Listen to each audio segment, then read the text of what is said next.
So ngayon nga, mga friend Lulu, pupunta muna kami ni Adam doon sa may Bukirin. And padaplin Loy.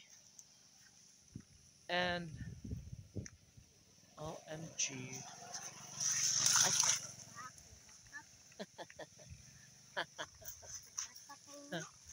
Ay. Guys, ang dami ng mga nakalagay doon ng mga bakal. Hindi pa rin lang nagalaw doon banda, no? Siguro dahil sa panahon, mga kaibigan ko, kasi malakas pa rin yung panay pa rin ang pag-ulan. Panay pa rin ang pagbagsak ng ulan dito sa aming lugar. Kaya naman, oh my God. Kaya naman ay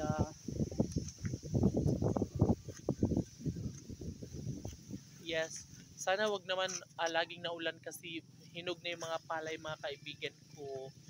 Dahil pag laging naulan, baka matumba ang mga palay. Masasayang lang ang mga palay, ha?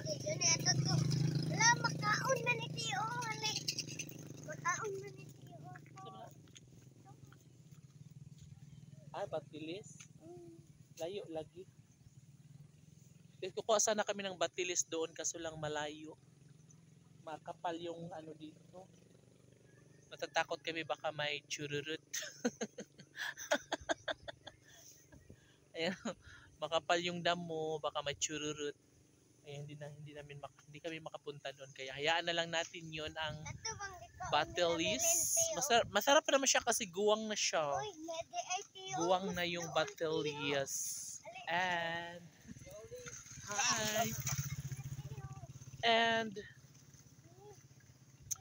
of course, ay ito may batilis dito malapit lang sa kalsada.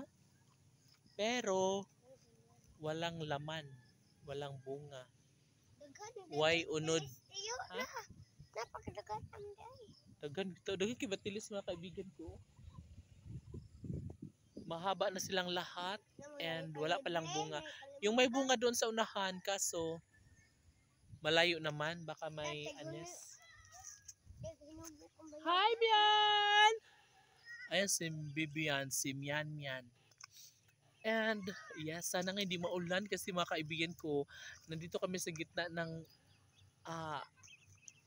palayan, no, ni Adam at wala kaming payong nadala. Oh my God! Huy!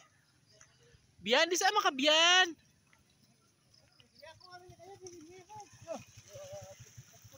Sabi ka, Gan?